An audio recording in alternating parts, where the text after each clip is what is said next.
यह कहानी कुछ महीने पहले की है, जब मैं उत्तर प्रदेश से गुजरात आया था। गुजरात के बड़ोदरा में अपना कमरा किराए से लेकर रहने लगा। मेरे मकान मालिक अपने दूसरे मकान में रहते थे, जिस वजह से मुझे वहां परेशान करने वाला कोई नहीं था।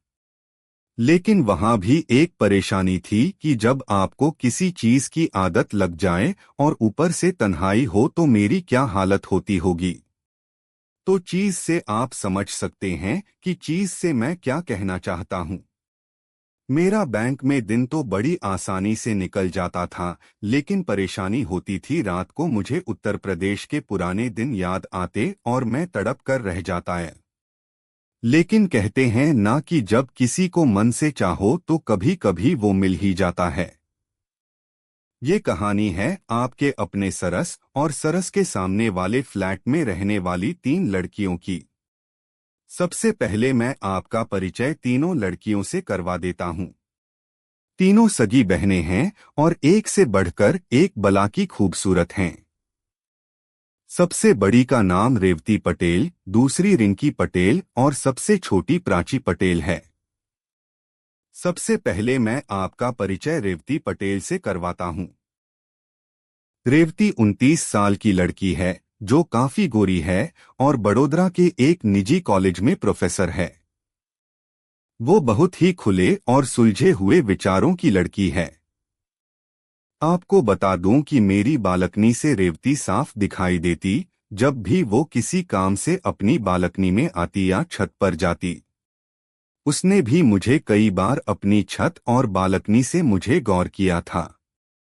लेकिन वो सिर्फ एक अजनबी को पहली बार देखने वाला नजरिया था। हम दोनों की मुलाकात और बातों का सिलसिला शुरू बैंक के जरिए ही हुआ। रेवती का खाता हमारी बैंक की उसी शाखा में है, जिसमें मैं पोस्टेड हूँ। एक दिन रेवती को अपने परिवार के किसी काम से एक बड़ी रकम निकलवाने की जरूरत थी, लेकिन हमारी शाखा में नकदी की समस्या होने की वजह से कैशियर ने रेवती को नकदी निकालने के लिए मना कर दिया। अब रेवती परेशान अवस्था में बैंक में खड़ी हुई थी और बार बार अपनी समस्या बता रही थी, साथ ही उम्मीद की नजर से मेरी तरफ भी देख रही थी। वो सोच रही थी कि मैं उसे पहचानता हूं तो शायद उसकी मदद करूंगा, लेकिन मैं भी मामले को बढ़ने देना चाहता था ताकि सभी जगह से निराश होने के बाद जब वो मेरे पास आए और मैं उसकी मदद कर दूं तो वो मुझे कुछ भाव देने लगे और मेरी अहमियत उसे पता लगे। कुछ देर बाद मैंने उसे मेरे केबिन की तरफ आते हुए देखा और मैं देखता हूं कि वो वाकई मेरे तरफ ही आ रही है और कुछ देर बाद वो मेरे सामने खड़ी थी। उसके चेहरे पर परेशानी साफ दिख रही थी और आंखों में मुझसे एक उम्मीद। मैंने उसकी तरफ इस तरह से देखा जैसे कि मुझे मामले का पता नहीं हो और मैंने सब कुछ यहाँ तक कि उसे नहीं पहचानने का नाटक करते हुए कहा, कहिए क्या काम है। वह बोली, सर, मुझे किसी आवश्यक काम के लिए कुछ पैसों की जरूरत है, लेकिन कैशियर मुझे मना कर रहे हैं।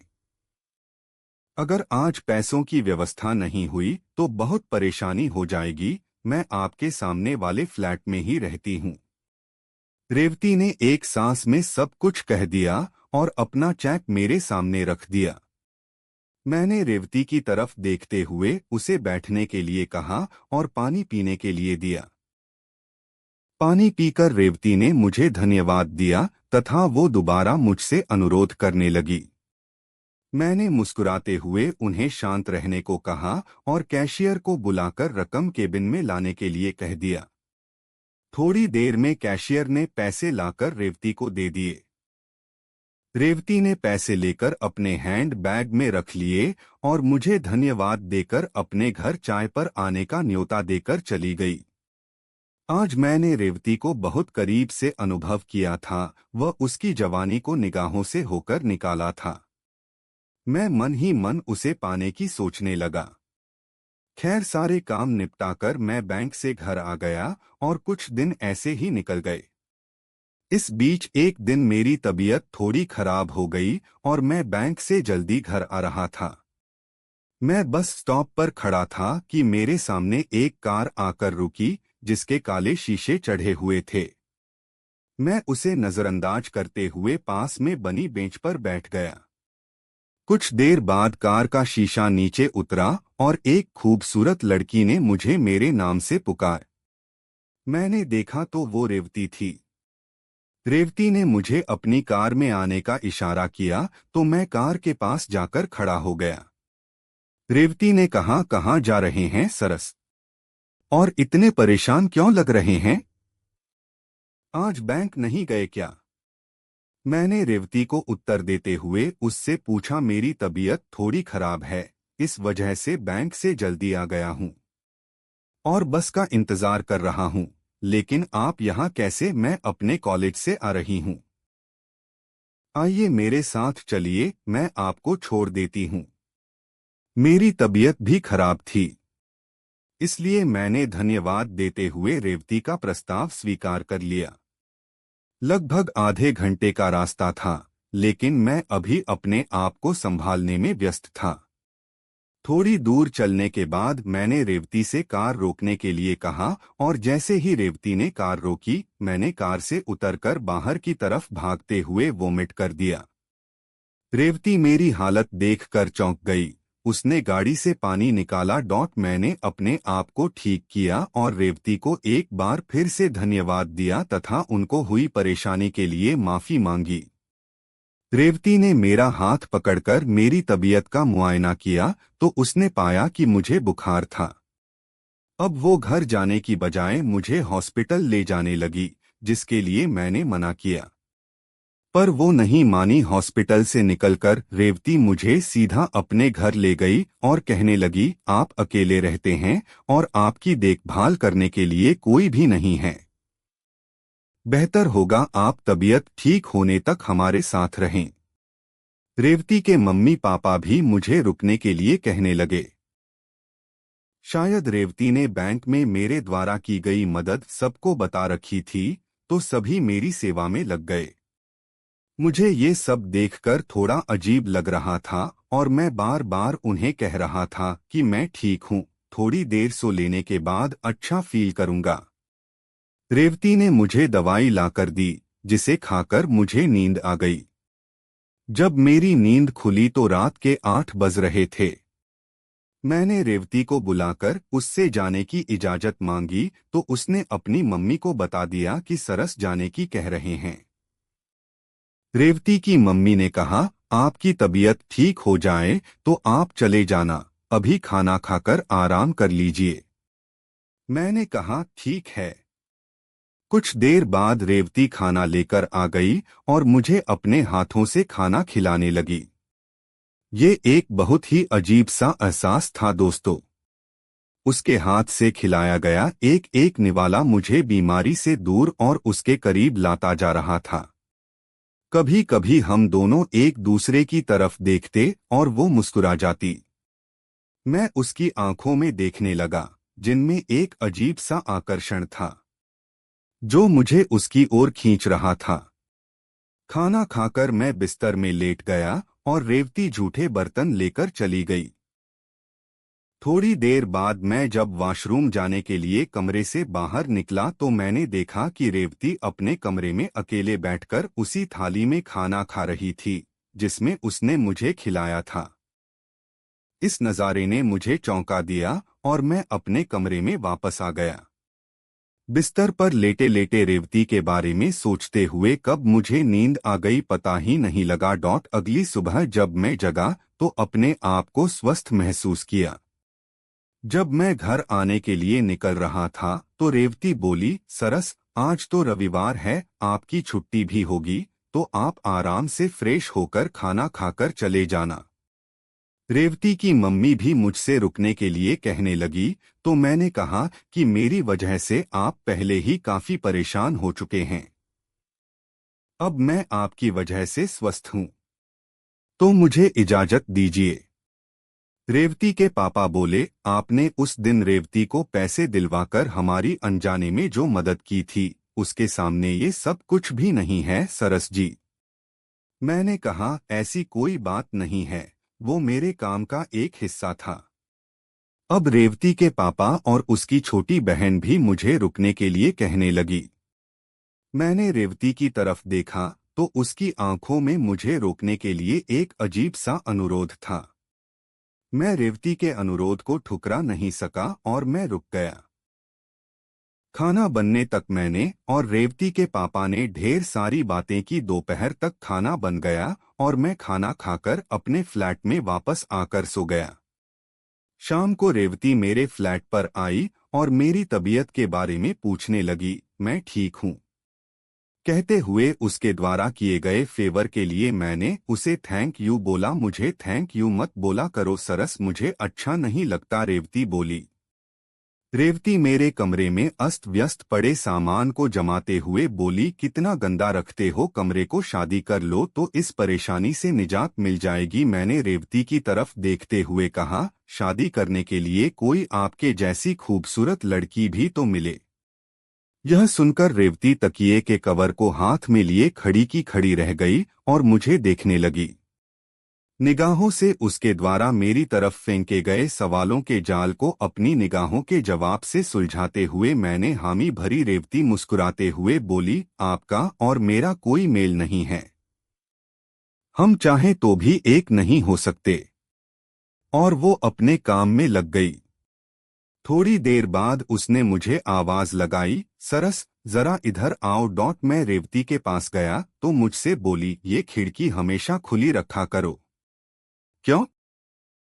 मैंने पूछा। वो जो सामने वाली खिड़की है ना, वो मेरे कमरे की है। यह कहकर रेवती चुप हो गई और अपने घर चली गई। रेवती अब रोज मेरा ख्याल रखने लगी थी। अब मैं रेवती पर नजर रखने लगा था।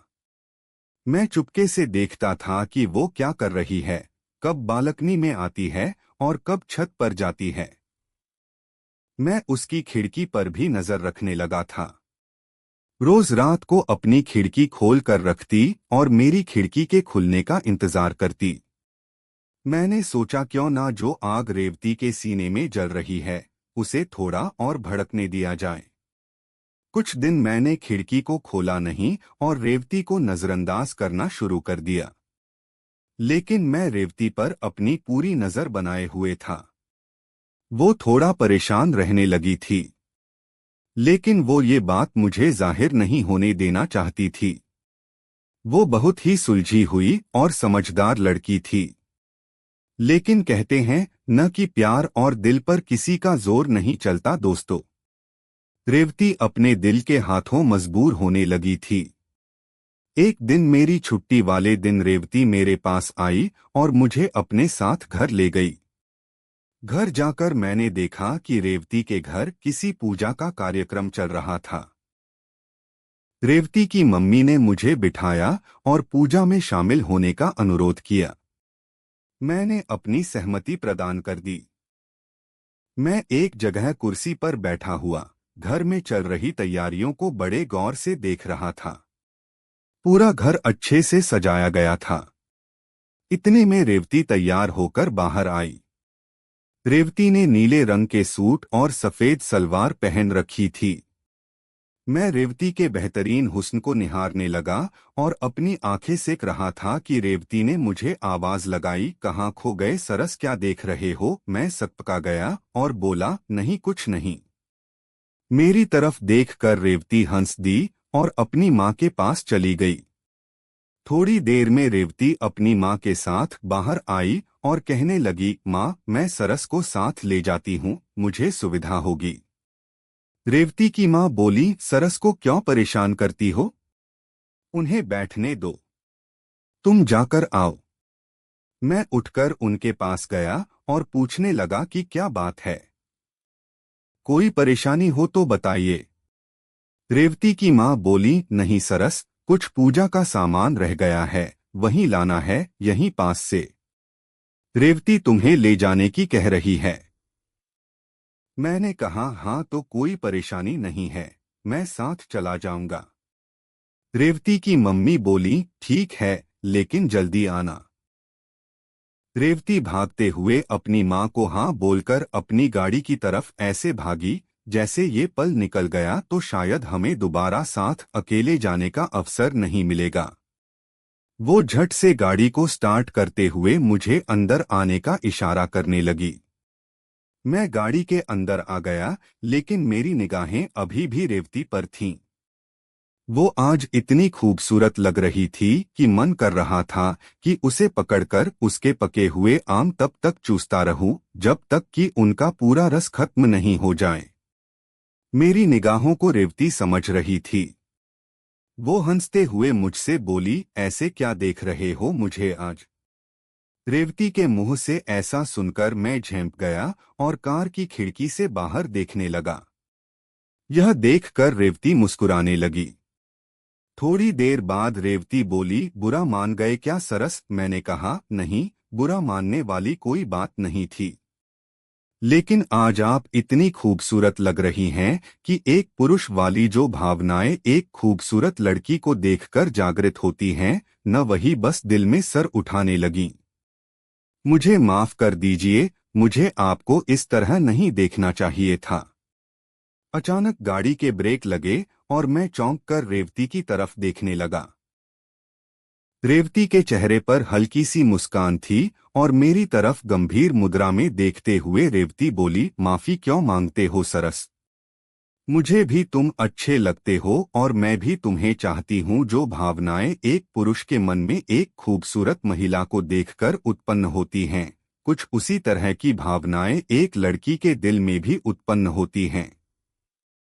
एक अच्छे और सुलझे हुए मर्द को देखकर मैं भी तुम्हें पसंद करती हूँ सरस, और मैं जानती हूँ कि तुम भी मुझे चाहने लगे हो, इसीलिए एक उम्मीद से या कहूँ कि प्यार से मेरी तरफ देख रहे थे। मुझे भी यह स्वीकार करने में कोई झिझक या संकोच नहीं है कि मैं भी तुमसे प्यार करने लगी हूँ, ये जानते हुए भी कि हमारे रिश्ते का कोई अंजाम नहीं होगा। रेवती बोलती जा रही थी और मैं उसे लगातार एकटक देखता जा रहा था, उसके चेहरे पर हर पल बदलने वाले भावों को समझने की कोशिश कर रहा था। कभी उसके चेहरे पर एक अजीब सी खुशी, एक अजीब सी चमक आ जाती प्यार के नाम से, और साथ ही अगले पल हमारे रिश्ते को बेअंजाम पाकर दर्द उभर पड़ता। उसके चेहरे को पढ़ते हुए मेरे दिल में भी उसके लिए अजीब सा अपनापन महसूस होने लगा, और उसकी बातों को सुनते हुए उसकी आंखों में देखते हुए कब मेरा हाथ उसके हाथ को जकड़ गया, ये ना उसे पता लगा और ना ही मुझे। रेवती ने भी मेरा हाथ पर अपनी मजबूती बनाकर मेरे और अपने रिश्ते को स्वीकृति प्रदान की। रेवती की स्वीकृति पाते ही और हम एक दूसरे में खो जाने से मकसद से एक दूसरे में समा जाने के प्रयोजन से कदम बढ़ा चुके थे। मेरा एक हाथ रेवती के मोमोस पर जा टिका और उनका स्वाद चखने लगा। रेवती और मैं इस मस्ती में खोने लगे थे, लेकिन जब मेरा हाथ रेवती के मोमोस की चटनी पर जा लगा तो रेवती संभल गई और खुद को मुझसे अलग कर लिया। रेवती बोली, आज नहीं सरस, आज घर में पूजा है। मैं रेवती की तरफ देखे जा रहा था और रेवती ने गाड़ी स्टार्ट करके आगे बढ़ा दी जैसे कुछ हुआ ही नहीं हो। हम सामान लेकर घर आ गए, पूजा संपन्न हुई और सभी ने साथ मिलकर खाना खाया। मैं घर जाने के लिए खड़ा हुआ तो रेवती ने अपनी आंखों के इशारे से मुझे मना कर दिया, जैसे वो नहीं चाहती हो कि हम एक पल को भी अलग रहें। मैं रेवती की आंखों में देख रहा था कि उसकी माँ की आवाज ने मेरा ध्यान भंग किया, आज तो छुट्टी है सरस, यहीं आराम कर लो, शाम को भी खाना खाकर चले जाना। मैं भी रेवती से दूर नहीं जाना चाहता था तो रेवती की मम्मी की बात मान ली और वहीं रुककर आराम करने लगा। रुक रुक कर बार बार मेरी आंखों के सामने रेवती के साथ बिताए पल आ रहे थे। अब मेरी आंखों में ना तो नींद थी और ना ही चैन। रेवती बार बार किसी न किसी काम के बहाने मेरे कमरे में आती तो मैं उसकी तरफ याचना भरी निगाहों से देखता। रेवती की आंखें भी जैसे मुझे आश्वासन देती कि थोड़ा सब्र करो सरस, तुम्हें सब मिलेगा, मेरा सब कुछ, और मैं उसे सहमति प्रदान करता। दिन ऐसे ही बेचैनी में एक दूसरे को समझने और समझाने में बीत गया। मैं अपने फ्लैट पर वापस आ गया। दिन गुजरते गए और हम दोनों एक दूसरे को और अधिक बेहतर तरीके से समझते गए। कभी रेवती मेरे फ्लैट पर आ जाती तो कभी मैं रेवती के घर चला जाता। बीच बीच में कभी अवसर मिलता तो हम आम का रस तो पी लेते थे, लेकिन मोमोज को चटनी के साथ खाने का अवसर हमें अभी तक नहीं मिला था। फिर एक दिन रेवती ने मुझे घर पर बुलाया। उस दिन घर पर कोई नहीं था। सभी लोग रिश्तेदार की शादी में गए थे और कोई नहीं था। मैं समझ चुका था कि रेवती बहाना बनाकर रुक गई है। मैं तो काफी दिनों से नारियल का पानी पीने के लिए बेचैन था। फिर हम बिना वक्त गवाए रेवती के कमरे में चले गए। फिर मैं कुछ बोलता उससे पहले ही रेवती ने अपने नारियल निकाल के मुझे पानी पिलाना शुरू कर दिया। मैंने बोला कि नारियल पानी से मेरी प्यास नहीं बुझ रही है, मुझे तुम्हारे मोमोज खाना है चटनी के साथ। रेवती बोली कि आज खाने में बहुत कुछ है, तुम खाते खाते थक जाओगे पर मैं देते हुए नहीं थकूंगी। फिर मैंने उसके मोमोज को खाना शुरू किया। इतने कोमल मोमोज मैंने आज तक नहीं चखे थे। यही कार्यक्रम 2 से 3 घंटे चलता रहा। उसकी चटनी काफी बार फैल चुकी थी। फिर मेरी निकालना बाकी थी। चटनी इतनी तीखी थी कि उसके और मेरे मुंह से आह की आवाज निकल रही थी। फिर हम दोनों वही आराम करने लगे। और रेवती बोली मेरा पेट नहीं भरा है, मुझे अभी और खाना है। यही सिलसिला चलता रहा। हम दोनों काफी खुश थे और इसी तरह हम दोनों का खाना पीना चलता रहा।